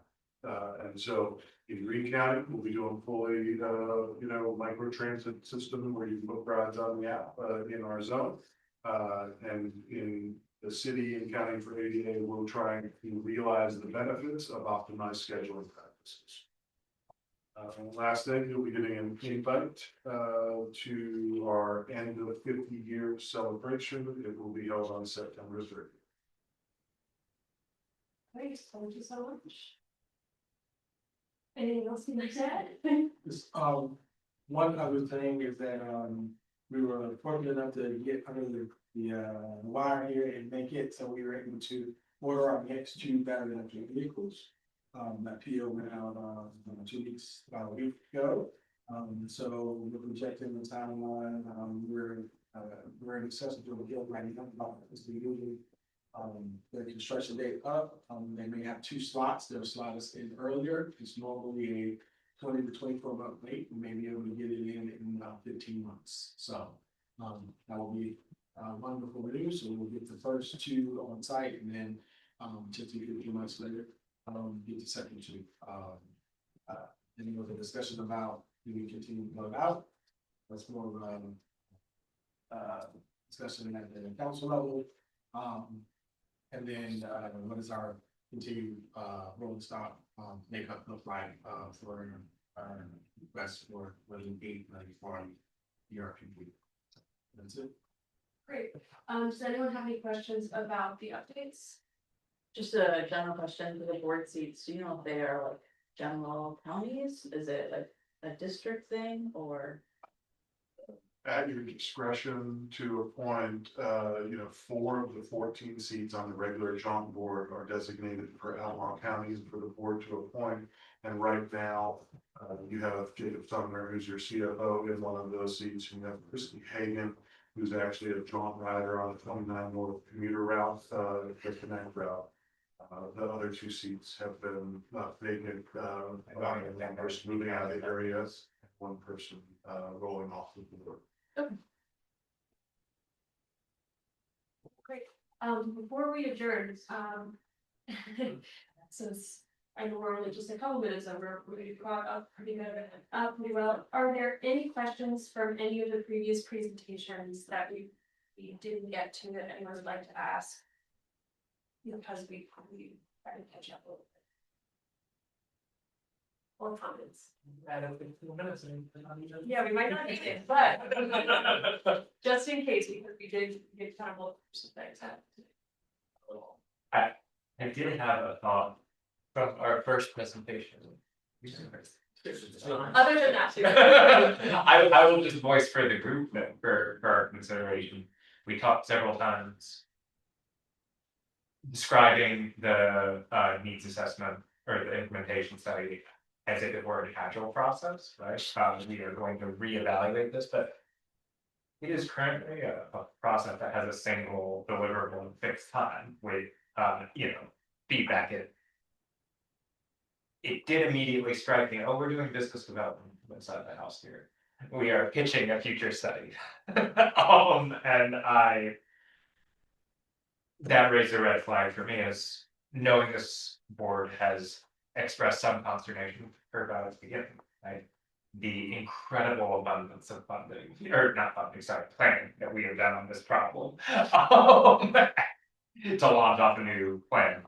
And I would just raise for this board that contained within that was essentially a pitch for a future implementation study. Because it is not as scoped currently an agile process with multiple deliverables at different stages, other than the every meeting update that we receive. That's all I have to say. I don't know that there's actually a question to be answered there, but it was just an observation. All right, we can no further questions or discussion or announcement of presentations. We're ready to adjourn. Do I need a motion? I think that's up to you. Last time you did not make a motion. All right, we're adjourned. There you go. Thanks, everybody.